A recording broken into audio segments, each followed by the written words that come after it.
بسم الله الرحمن الرحيم اللهم صل على سيدنا ونبينا ومولانا محمد وبارك وسلم.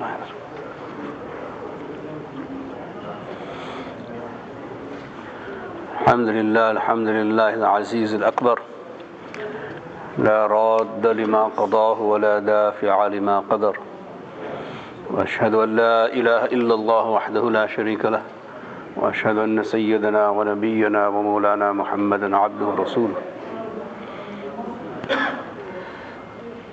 أما بعد، الحمد لله, Allah subhanahu wa ta'ala through His fadl has guided us towards the nur of Iman and Islam. Allah subhanahu wa ta'ala is our guide. He guides us in every matter, everything that we need in order to achieve success in this world and also in the world hereafter. Allah subhanahu wa ta'ala has guided us through the Rasūl Muhammad sallallahu alayhi wa sallam, who is our guide, our leader, our master. Muslims believe that Allah subhanahu wa ta'ala is one. They also believe He has names and attributes, and they also believe that the Prophet Muhammad sallallahu alaihi wasallam is the last of all prophets.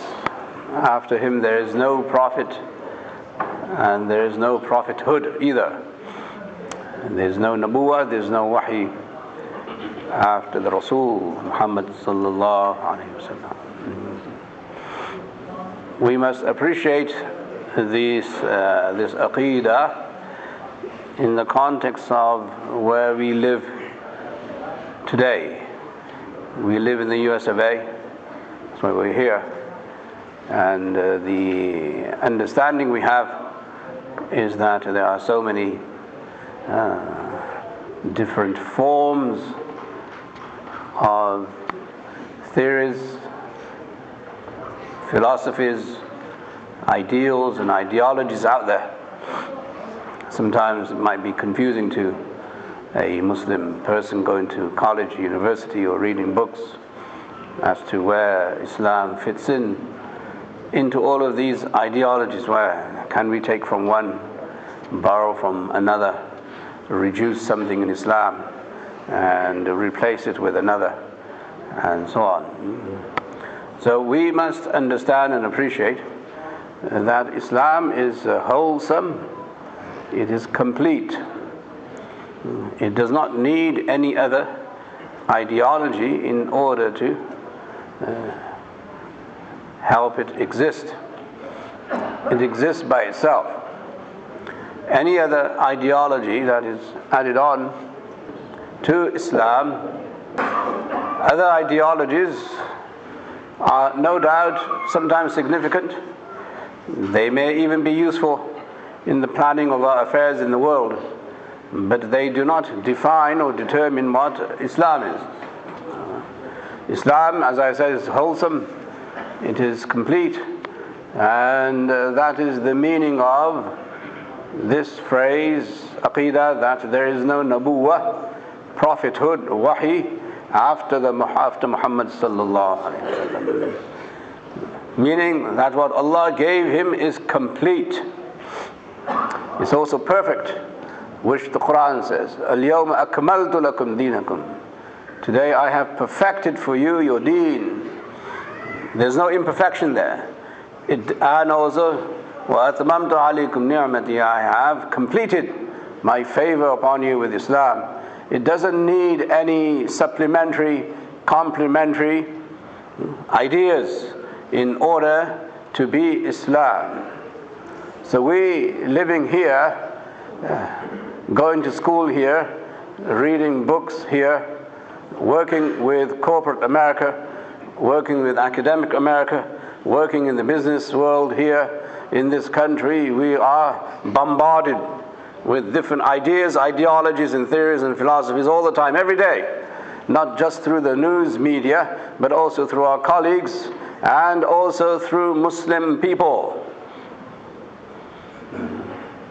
So we must be aware and cognizant that Allah subhanahu wa ta'ala, when He sent the Rasūl sallallahu alaihi wasallam, He sent him with a mission to deliver the total, complete, comprehensive, wholesome, holistic message which He did.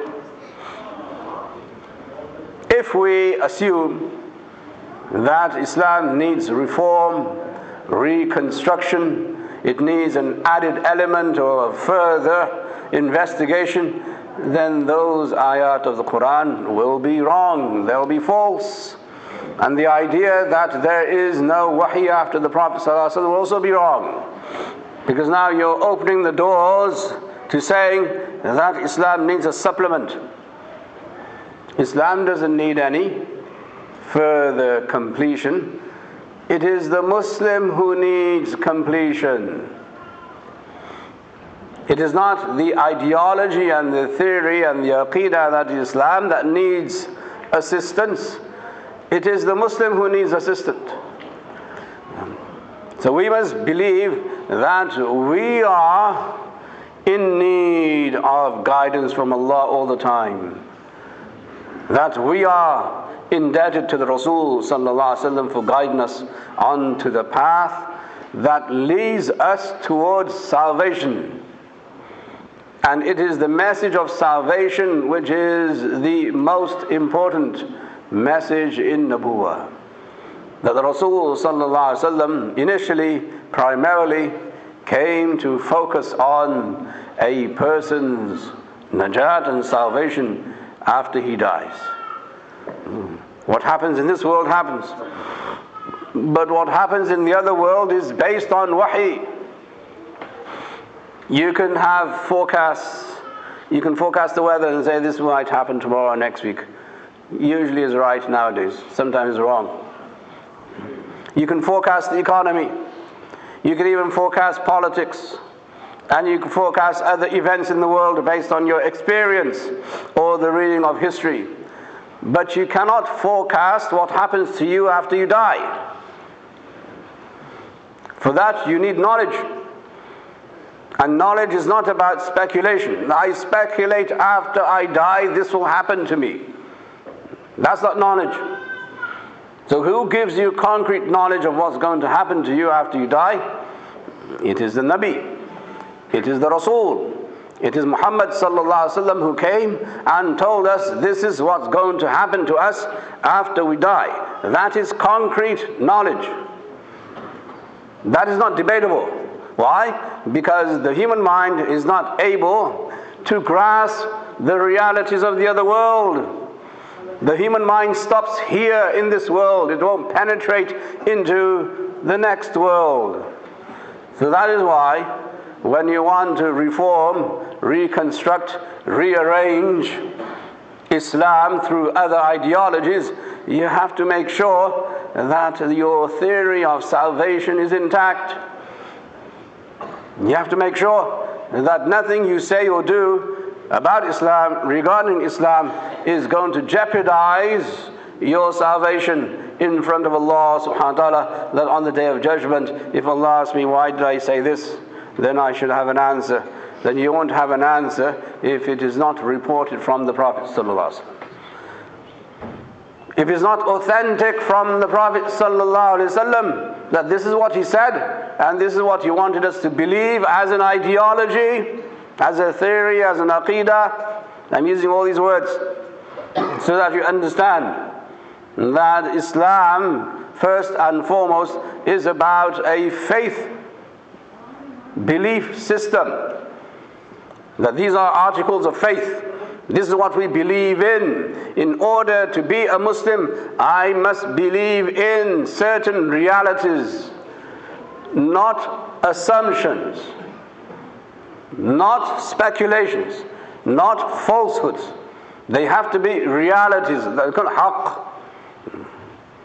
In Arabic you say, use the word haqq, that an-naru haqqun, that the fire is a reality.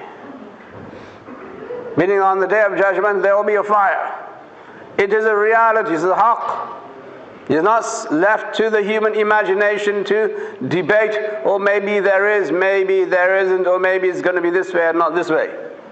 No, it is the way it is.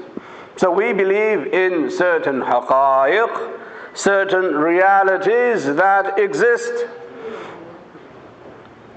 And who tells us that? The Nabi sallallahu alaihi wasallam. The Rasūl sallallahu alaihi wasallam tells us that we must believe in Allah, in the oneness of Allah, in His names and attributes.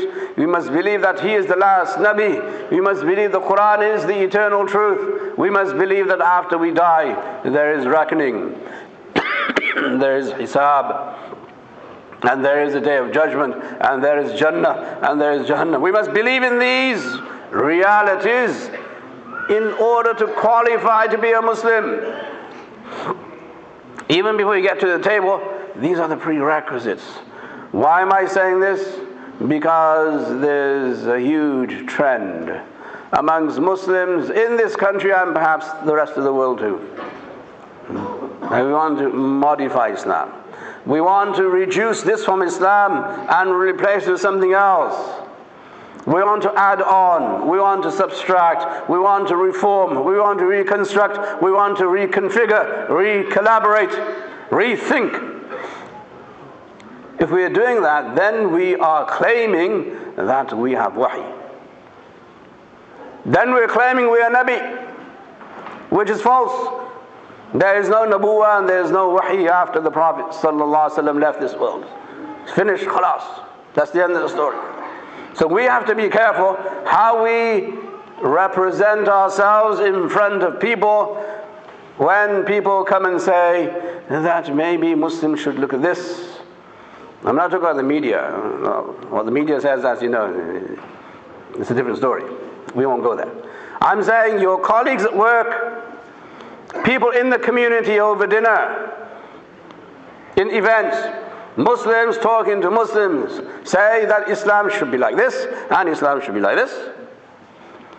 Now, who gave you the authority to say Islam is like this? You can either report what Wahi tells you, which is what the Quran tells you, which is what the Rasūl ﷺ tells you, and then believe in it, or you can speculate. And this deen is not based on speculation. This deen is based on facts, truths, realities that are universal. That all prophets came to deliver this message as a fact, not as a theory, not as an assumption. So our Islam and the Aqidah of Islam is one wholesome, complete message that came down to us from the Sahaba until today. That is preserved. It is preserved in our written tradition, in our books. It is preserved in the minds and on the tongues of people who adhere to what is the Islam of Muhammad sallallahu alaihi wasallam. Because other than that Islam, there is no other Islam.